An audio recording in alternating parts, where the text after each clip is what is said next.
Hi, I'm Mike. I'm one of the EDM Applications Engineers here at Makino. I'm here to talk about the high-speed rib option on the EDAF 2 machine.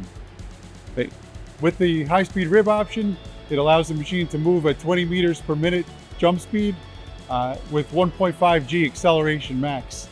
It also allows for up to a 5 meter per minute sideways jump in the machine.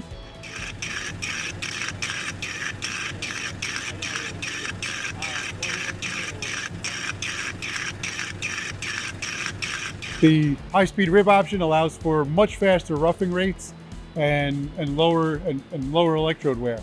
Okay? And those are the features of the high-speed rib option on the EDF 2 machine. Thank you.